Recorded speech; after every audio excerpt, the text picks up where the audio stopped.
Hello and welcome, this is Pelorian. Welcome to my weekly mod showcase. This first one here is Unique L&L Gang by RSM 000 RSM.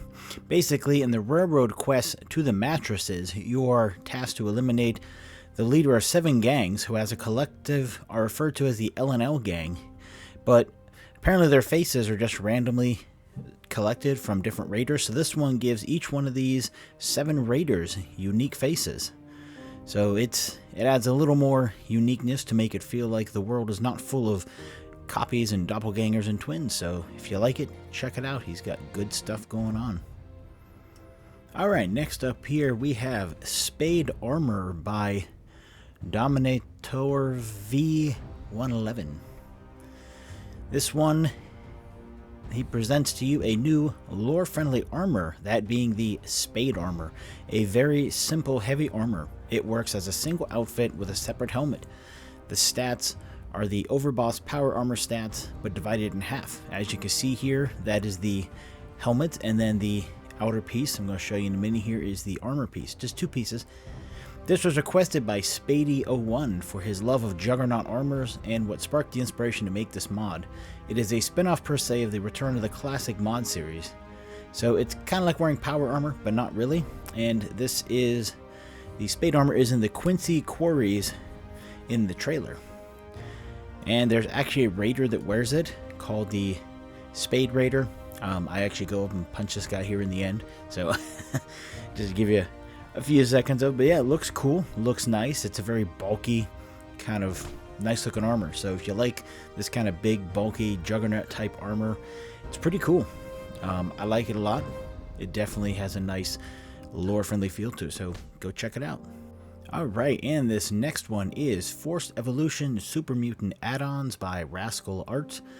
He says that he always felt the super mutants were a bit samey, whereas mutation is by definition random and varied, so he added a few new names to the ranks. This includes the Super Mutant Brainiac here. Mutations and psionics seem to go hand in hand with Fallout, so this one's cool.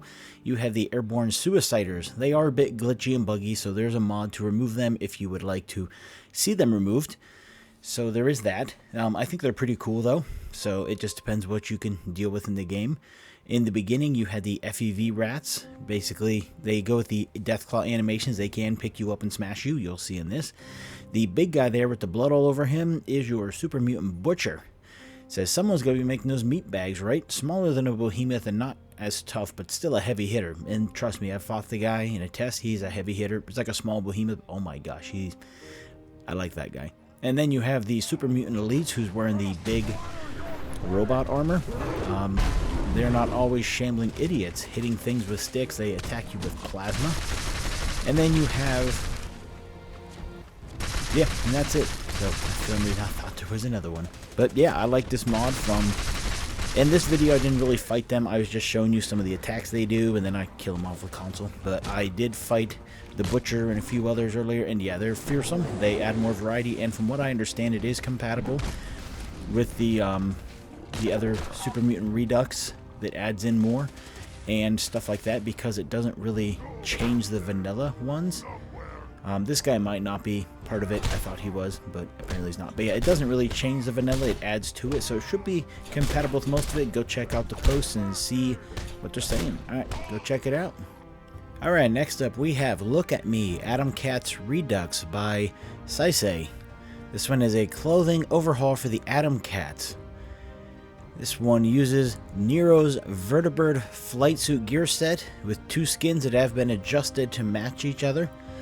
Basically, as you can see, he just takes the flight suit, adds in some nice colors, some helmets, a little randomness. Gives a pretty cool look to him.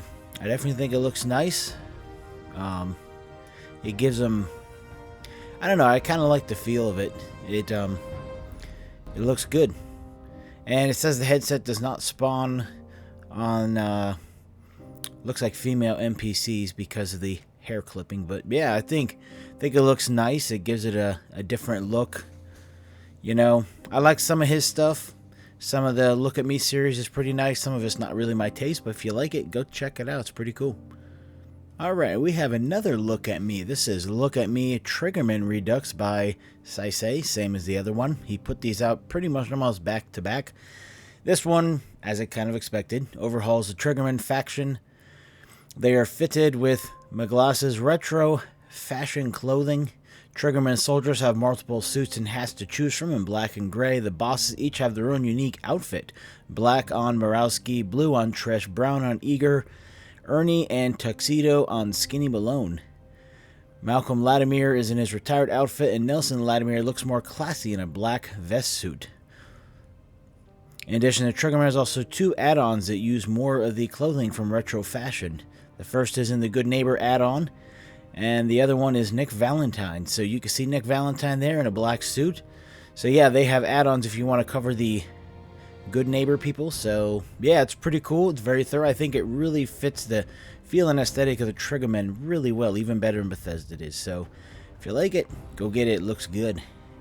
Alright, and second to last, we have Grass is Always Greener by WC, the amazing mod author who does so many good things. This one just adds new wild grasses to the game, and autumn and green variants available. You're looking at the green one here first. I'll show you the autumn one in a few.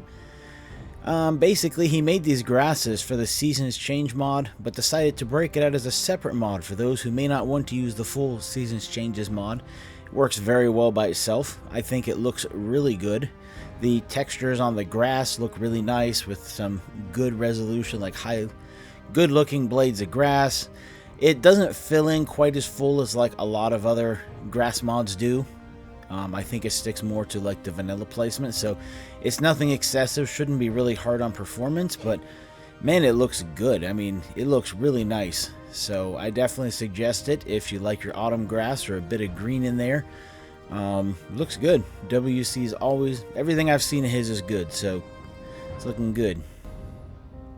And lastly, again by WC, I'm going to be covering Seasons Change version 3.0. He had recently updated this to version 3.0, and even though this came out in December of 2023, I want to cover it because he did a pretty big change with this new one.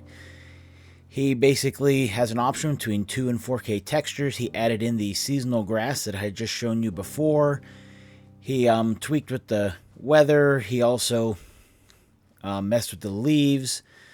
Just made it look a lot better. The leaves he made a lot smaller so the trees appear more fuller and lush and more realistic without giant leaves. So I think it looks great. I will tell you at the end, I could not get the snow to come in because I was using the MCM menu in order to change the seasons, and well, in winter here all I could get was brown. So I'm going to throw up some pictures at the end off of his page of what the winter should look like, but maybe because I didn't naturally spawn it in, it just didn't want to come in. But yeah, so it's cool if you like it. It looks good. So hey, go check it out. Hopefully you guys enjoyed this week's selection of mods. Some cool stuff out there. So, and this one I'm just re-reviewing because it was such a big update that just did a really good job. So I hope you guys have a good day, have a good week, whatever you're doing and wherever you are.